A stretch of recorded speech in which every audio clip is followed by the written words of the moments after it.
Vero Beach is the cultural center of Indian River County.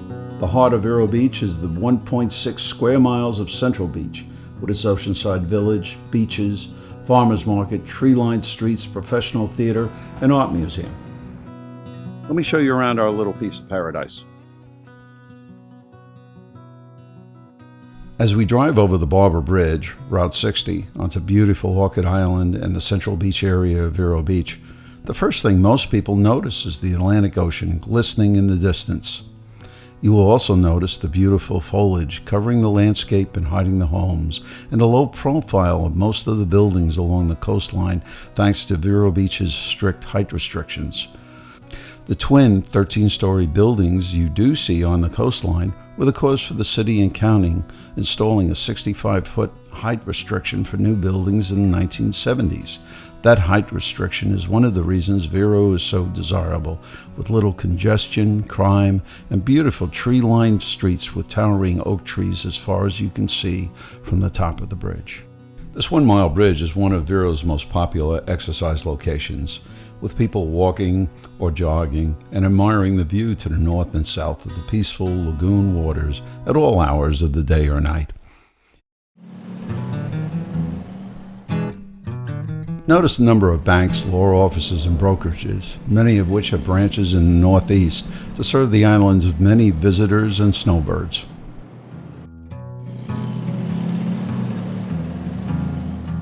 Coming to the end of Route 60, we come into Sexton Plaza, the center of Vero's scenic Oceanside Village with its beautiful plaza and ocean views.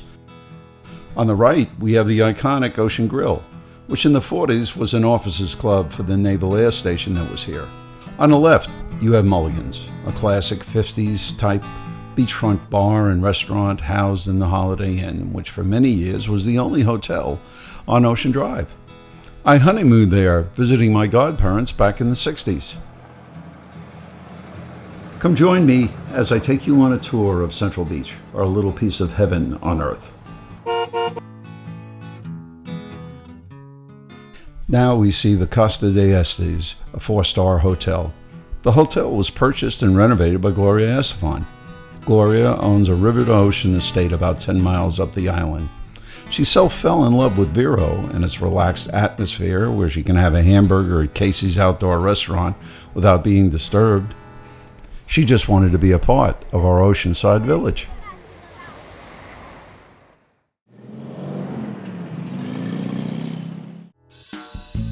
Going south on Ocean Drive, you will notice the small, eclectic, high-end stores on either side.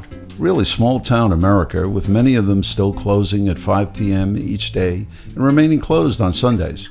No major chains here, just small, high-end clothing stores and several ice cream parlors and coffee shops. The Driftwood Inn was actually built out of driftwood by Waldo Sexton in the 40s as a guest house for his visiting friends. He later furnished it with artifacts from all over the world. I actually learned how to swim in the pool there in the 50s.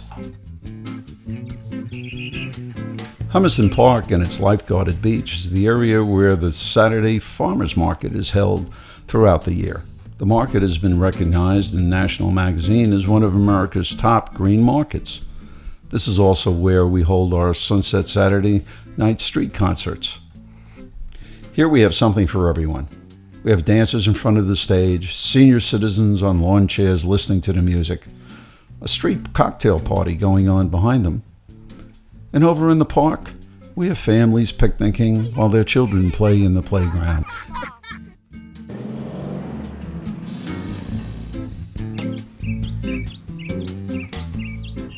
At the end of the village, we come to the Rio Mar section, with its beautiful oak-lined sand roads and large homes around a private oceanfront golf course.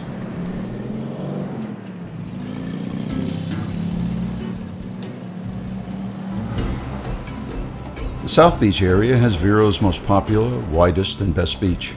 It is life-guarded with quite a bit of public parking. The beach in this area is actually aggregating, and the city has actually had to move the lifeguard tower closer to the water. Along the ocean, you have some beautiful condos, a pizzeria, 3 excellent restaurants, and a popular night spot, and a late-night piano bar.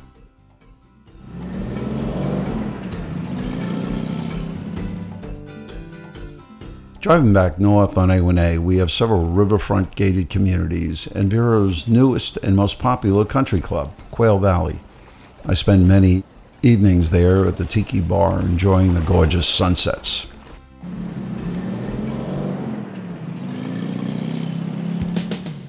Riverside Park is the recreational heart of our island community. Here we have the 2-mile exercise path under the towering oaks where I recovered from my heart surgery 20 years ago. Here we also have a large municipal tennis complex, and on your right, the Under the Oaks exhibition area where our yearly art show attracts artists from all over the country. The large American flag flies over Memorial Island, dedicated to our servicemen and women. A lovely place to take a peaceful and relaxing walk. Or you can stroll along the river path given to the city by an anonymous donor. This area also has launch facilities for boaters who enjoy the beautiful Indian River Lagoon with its manatees and own species of dolphin.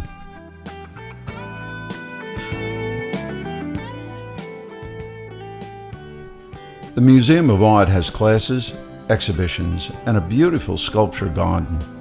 The large open field is used by model plane flyers, parking for 5Ks, boat shows, and staging for our annual Christmas parade.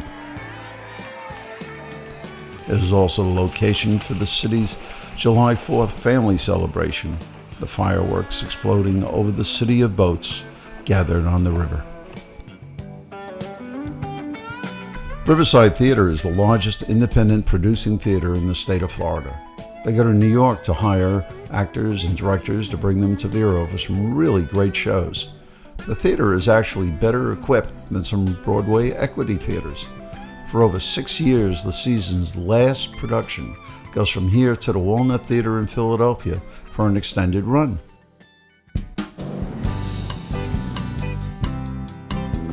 Here is Riverside Cafe, famous for its sunset views. They actually ring a bell at sunset and stop service so all can enjoy the moment. In the evenings, you have a beautiful view of the bridge with its artistic lighting.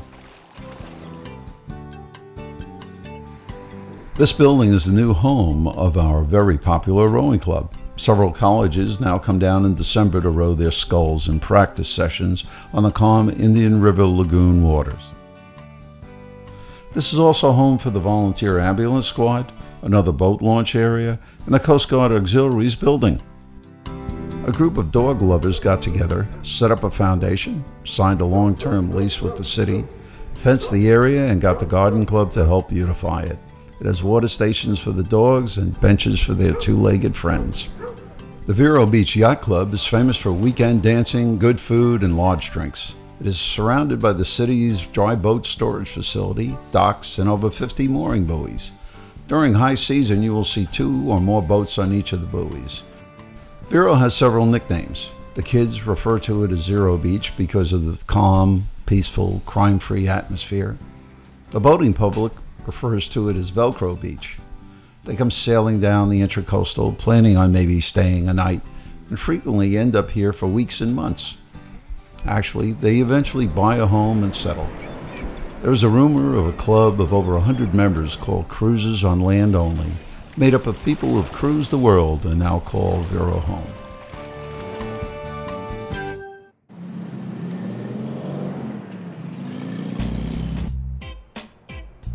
This is Live Oak Road, home to new mansions, older homes that were built in the 50s, 60s, and 70s that have been totally renovated with granite counters, open floor plans, rec rooms, etc., all nestled along these beautiful oak-shaded streets.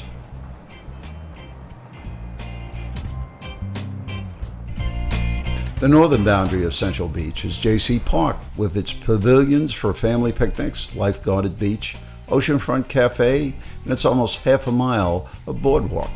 The popular boardwalk is great for exercising or just sitting on the benches and enjoying the ocean. This is also a great site to watch satellite launches from Cape Kennedy or just to enjoy the full moon rising out of the ocean at sunset.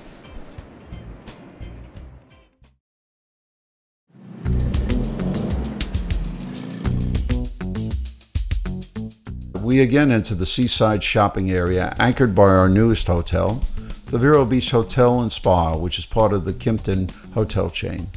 The hotel is a great place for destination weddings, or just for us locals to eat and relax at its gorgeous oceanfront bar, pool, or patio area.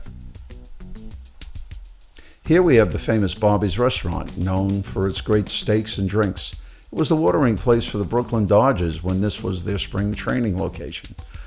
Dodger Town is now a popular location for amateur sports teams from around the world to come and compete. And that ends our tour as we come full circle to Sexton Plaza. Come down and visit us someday. One of the doctors who just moved here with Cleveland Clinic opened a meeting with the following joke. A man dies and goes to heaven, and St. Peter meets him and tells him how great he is going to find heaven. That's really a fabulous place to be. He then asks the man where he was from, and the man says Vero Beach. St. Peter hesitates and then says, "Oh well, you'll kind of like it here." As I said, come on down and see our little piece of heaven for yourself. Are you looking for a great family or retirement home? Or maybe just the perfect getaway or investment property? As a Fortune 500 executive, I learned a lot relocating my family around the country. Nowadays, I'm a real estate broker here in Vero Beach, the Hamptons of South Florida. I spend my time helping people just like you find the perfect property.